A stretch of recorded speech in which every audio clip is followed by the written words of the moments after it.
A week ago, Scott and I visited New York City for the very first time, and let me tell you, going at Christmas time was unreal. I love metropolitan cities and everything that they have to offer. But between all of the monuments, tours, museums, parks, shows, between everything, you're never gonna see it all.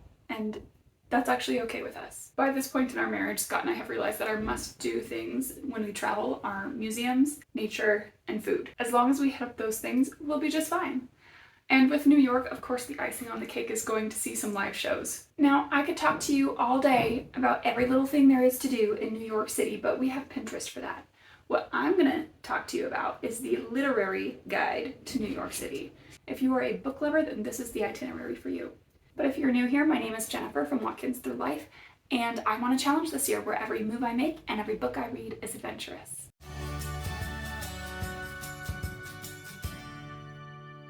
Alrighty, so day one is going to start at about 10 o'clock in the morning. So hopefully you've either flown in early in the morning or you've gotten a good night's sleep in your hotel.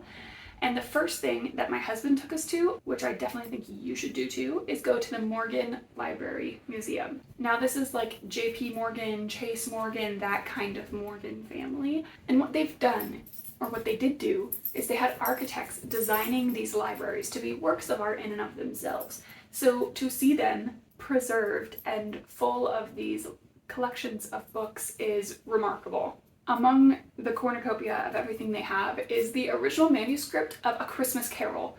I was able to read in Dickens' own handwriting the scene where he's talking about how people should just go ahead and do it to decrease the surplus population. It was unreal.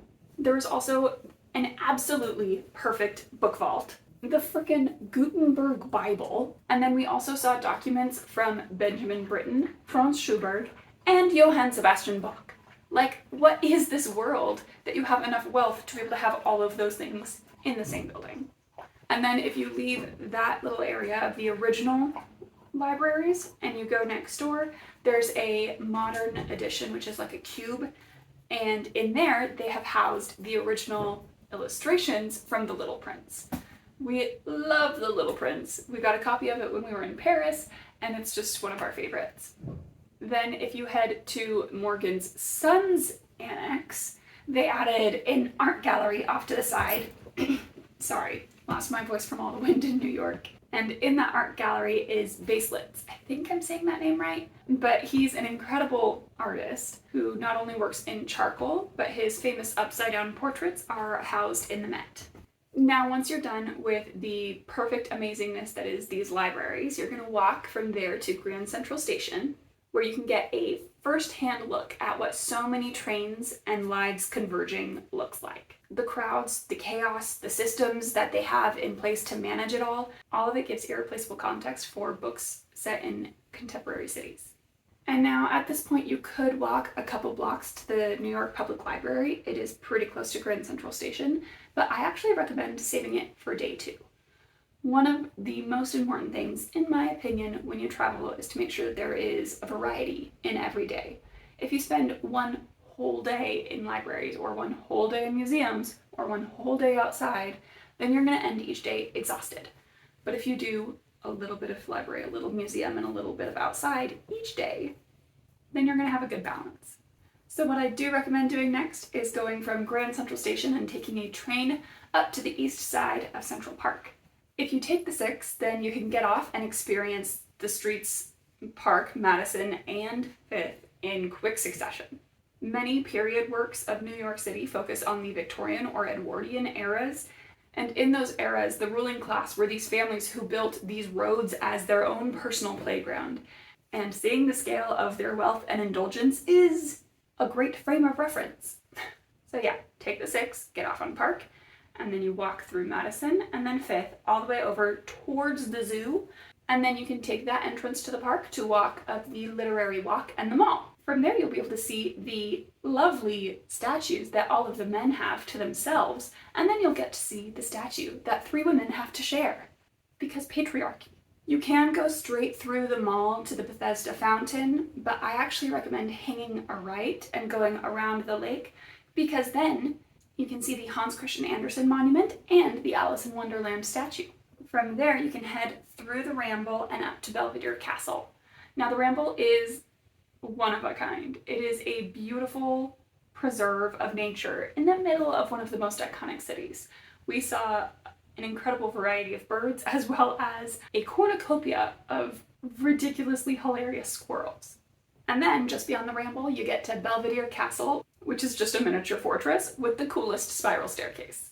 All of those medieval books that you read with the sieges and whatnot, I have a completely different outlook on them now that I know how absolutely narrow those spiral staircases can be. Now from Belvedere Castle, you have two amazing museum options. You can go off to the west, where you can visit the American Museum of Natural History, or you can go off to the east, where you can visit the Met. And so here's, I guess, what my advice would be.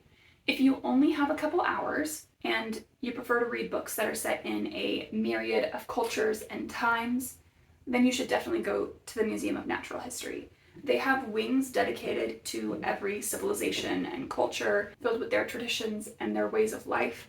And it's also amazing inspiration as a DM planning a new campaign, speaking from personal experience. Now, if you have more than 2 hours and you prefer Western-based literature, then the Met is for you. Their collection of sculptures and period rooms and paintings of every age is amazing. We didn't have at all enough time to see everything that they have housed there, but from what I did see, a lot of it is based on Western exploration and Western expansion, which isn't an indictment, it's just a different experience. So if you enjoy the classic works of Charles Dickens, Agatha Christie, and Homer, then this is the place for you. It'll be like a kid in a candy store. And the perfect end to day one is to see a stage production of your choice. You can reserve tickets in advance online, which is the most expensive option. You can go to TKTS in Times Square the day of to get half-price tickets, or the cheapest option is to do a lottery online. The issue with the lottery is that there's no guarantee you'll win the tickets. One of the productions we saw while we were there was Harry Potter and the Cursed Child. And while the beginning was a little hectic with stage changes every 30 seconds and actors trying to portray teenagers by screaming all of their lines, it did calm down and get a lot better after the first 20 minutes. And by far the best part of it were the special effects.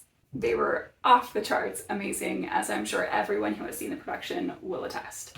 And one of the things I love about Broadway is that for the permanent shows, they cater the theater to the production. Every wall was personalized to Harry Potter. Every wallpaper, every furnishing was Harry Potter oriented. It was quite magical. While we were there, we also saw Into the Woods, which is a completely different production in every sense. It was a bare bones comedic production with a 15-person cast, props that you could count on your hand, and an on-stage orchestra. And it was by far the best one we saw. And that is the end of day one. Now for day two, did you know that the Met Museum is not just isolated to that one building in Central Park? Because I didn't. They also manage the Cloisters, which is in way uptown, but it's definitely worth the visit for a literary lover. If you take the train, it'll take you all the way there, and then it's a beautiful walk through a park and up the rambling hill to get to the Cloisters. Now you can go straight up the stairs, which is still pretty but quick, or you can take my preferred route, which is the ramped walk that goes around the outer edge of the hill and up to the Cloisters. And when you take that direction, you get beautiful views of what I think is the Hudson and the city. Anyways, it's gorgeous. The Cloisters itself is a beautiful stone building filled to the brim with religious artifacts.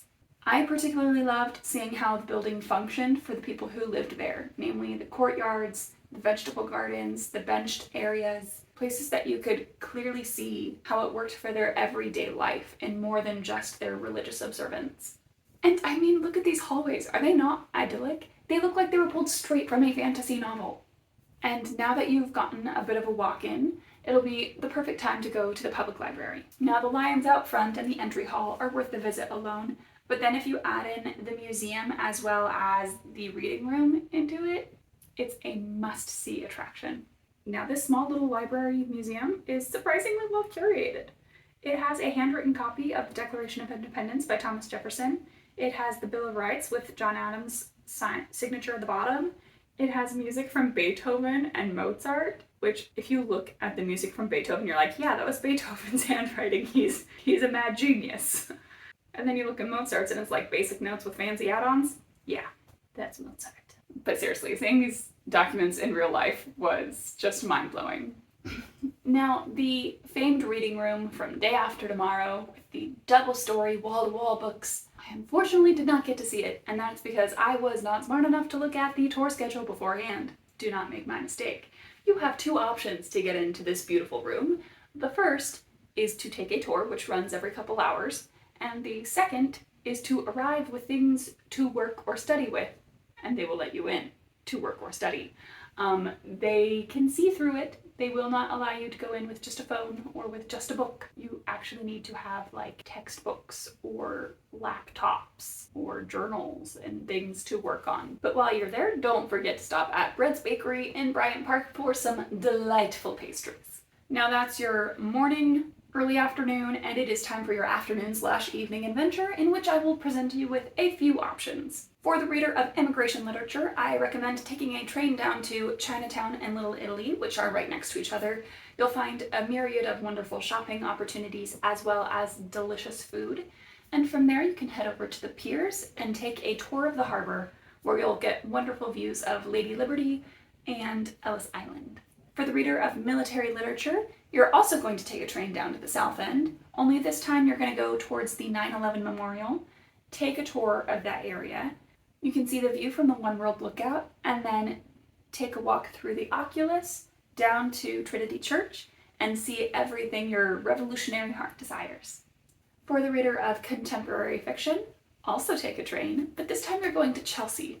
There is a wonderful, fabulous place called Chelsea Market, where it is just a cornucopia of eating options and shopping options, and it's just a joy to wander. From there, you can go to Times Square to take pictures and see another stage production, and then afterwards, grab some dessert in Times Square. For example, there's the European Cafe, which is open 24 hours, and it's a great option. And now the fourth option, and I must warn you that this option is absolutely madly insane and will kill your feet, but it is for the eclectic reader, like myself. So ready, this is what we did.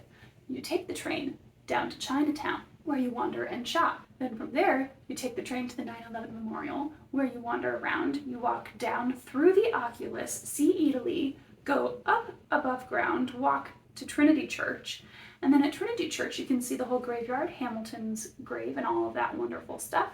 And then from there you take a train all the way to Chelsea, where you walk through Chelsea Market to the piers and take a boat tour of the harbor, from where you take a bus to Times Square, see a stage production, get dessert, walk to your hotel. Like I said, absolutely insane, and you're not going to really get an in-depth look at any of those things. But if what you want is a skimming the top overall understanding of how everything is there together, this is the itinerary for you. Just wear more comfortable shoes than I did, please, because my feet were dead. Luckily it was our last day though, so. Shopping is a lot different in New York City during the holiday time. For one, they have the holiday markets set up through the city, like on the south end of Central Park in Columbus Circle, at Bryant Park, at Rockefeller Center, at Grand Central Station, and over by the Oculus. They have these adorable, like, gingerbread house buildings set up in rows and filled with merchants. Now, we found that the one at Bryant Park was the most complete and had basically all of the other vendors together at one spot. So if you're looking for a one-stop holiday shop market, Bryant Park is the one. The other thing we went to is, of course, Macy's, which we did not realize was like an entire mall, and is 7 stories high, and it's just, there's eating, there's every department known to man. It's a mall. For accommodations, we stayed at the Arlo in Midtown, and that was a really good location for us. It's a very small room, but we loved the picture windows looking out over the city, and it was a block from Garment District, just a couple blocks from Times Square. We had easy access to Penn Station or the 42nd bus. It really was the best of all worlds. And then, of course, no person can talk about New York City without talking about the food. And that's the first thing everyone's going to mention when you tell them you're going to New York City. Everyone will have food recommendations for you, and as long as you hit up a pizza place, then I think you're going to be okay and catch most of those recommendations. As for bagels, I recommend hitting up Liberty Bagels. They have long lines, but they get through it really quick, and it's so worth the wait. And then just around the corner from that is Chef U. When we got there, I was a little bit worried because it was empty. And I don't understand why, because those pork dumplings are the best thing I have eaten in my life. And we sat next to a couple that used to live down the street from there, and they said that this was their place that they ate like every week. And then they moved away, and when they came back, they were like, this is what we have to do when we come back, is we have to eat it, Chef Yu. And it's so good. Oh my goodness. Definitely don't miss it.